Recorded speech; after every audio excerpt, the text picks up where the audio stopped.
সম্মাননীয় সুধীমণ্ডলী, আমি আপনাদেরকে স্বচ্ছ দেশের স্বপ্ন ইউটিউব চ্যানেলের পক্ষ থেকে থাইল্যান্ডের ব্যাংকক শহরের সর্ববৃহৎ পার্ক সোয়ান লুয়াংয়ে স্বাগত জানাচ্ছি। গতকাল থেকে 10 দিনব্যাপী এখানে উৎসব শুরু হয়েছে, মেলার মতো উৎসব, মানে হাজার হাজার মানুষ। এবং এখনও এখানে আজকে আমি দ্বিতীয় দিন ঘুরে যা দেখলাম তাতে বিদেশি নাগরিক অপেক্ষাকৃত কম, থাইল্যান্ডের মানুষই বেশি আছে, বিদেশি আছে কিন্তু সংখ্যায় খুব কম। তারা হয়তো এখনও সবাই অত জানতে পারেনি, জানলে পরে আসবে। আমি মেলার এখানে ওই যে খাবার বা অন্যান্য পণ্য আছে এইগুলি মানে এক ঝলক আপনাদেরকে একটু দেখাচ্ছে। এটা এত বড় যে সব জায়গায় ঘোরা মানে মানে গাড়ি আছে ভিতরে চলার মতো, তাতেও আপনি 6 ঘন্টা ঘুরলেও সবটা পার্ক ঘোরা হবে না। একটু দেখাচ্ছি এখানে যে এই জায়গাটাতে বিভিন্ন রকম খাবারের সামগ্রী আছে, মানুষ কিনছে, খাচ্ছে অথবা সাথে করে পার্সেল নিয়েও যাচ্ছে। বিভিন্ন রকম মেলা আছে, দেখেন মানুষ আছে, মানুষ তো ছড়ানো ছিটানো বিভিন্ন দিকে, কিন্তু চিৎকার চেঁচামেচি হইচই নেই, অল্প শব্দ, আস্তে আস্তে কথা বলছে সবাই সেইভাবে। এবং নিচেও দেখেন রাস্তাও দেখা যাচ্ছে, দেখেন কোনো ময়লা টয়লেট, যেখানে কোনো ময়লা এরকম কিছু নেই। বিভিন্ন জায়গায় পার্ক দেওয়া আছে, মানে বাস্কেট দেওয়া আছে বড় বড়, সেইখানে সবাই ময়লা ফেলছে।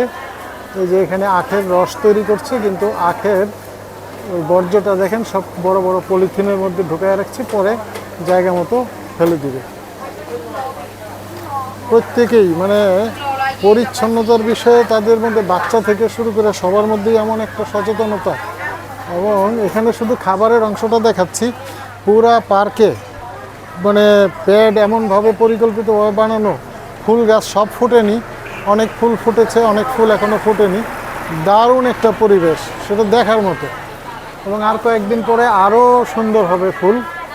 তো এখন একটু কম ফোটা আছে, তবু আপনাদেরকে একটু দেখাচ্ছি, একটা ধারণা দিচ্ছি যে এদের এখানে মেলা বা উৎসব কী জাতীয় হয়, কিভাবে করে। এখানে এখনও খাবারের অংশেই আছি আমরা, দেখি সামনে যাই, হয়তো অন্য জিনিস পাওয়া যাবে, কিছুটা দেখাই। এটা জাস্ট সবার পক্ষে তো আর এসে দেখা সম্ভব না, আর আসলেও ওই মেলার সময় আপনি আসতে পারবেন এটা তো বলা যায় না কখন মেলা হয়। যদিও তাদের এখানে সবসময় বিভিন্ন ধরনের উৎসব লেগে থাকে থাইল্যান্ডে, এটা তারা উৎসব, আর ডিসেম্বর তো উৎসবেরই মাস।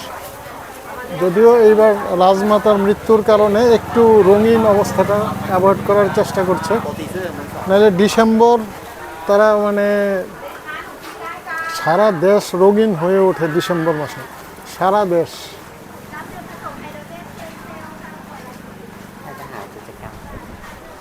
এই যে খাবারের শেষ, এখন দেখা যাচ্ছে এখানে কাপড়ের শুরু হলো। এইসব জায়গায় মেলায় সাধারণত কিছু সেল দেয়, ডিসকাউন্ট দেয়, ডিসকাউন্টে কাপড় বিক্রি করে। এই যে দেখেন এই পাশে প্যাডের মধ্যে কিন্তু ফুল গাছ আছে, ফুল আছে, আমি ওই স্টলগুলি দেখানোর চেষ্টা করছি। এখানে অনেকটা কম রেটে দেওয়া হয়, কিছুটা মানে ডিসকাউন্ট দেওয়া হয়। แต่จะไปสัตหีบวันศุกร์เสาร์อาทิตย์ ওই বাইরের দিকেও মানুষ বিভিন্ন জায়গায় ঘুরছে, এখানে আবার পরবর্তীতে যখন আসবে হয়তো ভিড় আরও বাড়বে।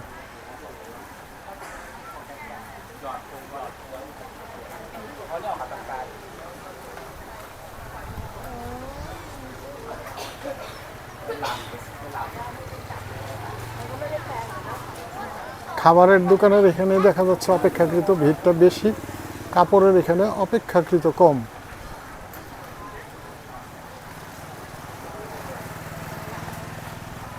এবং এরপরে মনে হচ্ছে ওইখানে মেয়েদের জুয়েলারির দোকানগুলি এখানে সামনে, যার জন্য ওইখানে ভিড় একটু বেশি। এবং দেখতেই পাচ্ছেন আপনারা মেয়েদের সংখ্যাই বেশি, ছেলেদের সংখ্যা অপেক্ষাকৃত কম। হ্যাঁ, এই তো বললাম, এই যে জুয়েলারির এখানে চলে এসেছি, যার জন্য এখানে মেয়েদের ভিড় অপেক্ষাকৃত বেশি। এই যে এইসব মালা, মুক্তার মালা বিভিন্ন, এগুলি কিন্তু দাম যথেষ্ট দাম, বোঝা যায় না। এই মেলা কিন্তু একটাই না, বিভিন্ন জায়গায় বিভিন্ন ধরনের মেলা আছে। এইখানে এই অংশটুকুর মধ্যে এই তিনটাই আছে, এই তিনটা দেখাইলাম। এখন আমরা আসেন আমরাও আমাদের মেলা স্থল যে কোনো জায়গা পরিবেশ পরিস্থিতি আমরা সুন্দর রাখার চেষ্টা করি, পরিচ্ছন্ন রাখার চেষ্টা করি। এটা আমাদের একটু উদ্যোগ নিলেই নিজের মানে ইচ্ছা শক্তি যথেষ্ট, সেটা করে আমরা আমাদের পরিবেশকে সুন্দর রাখার চেষ্টা করব।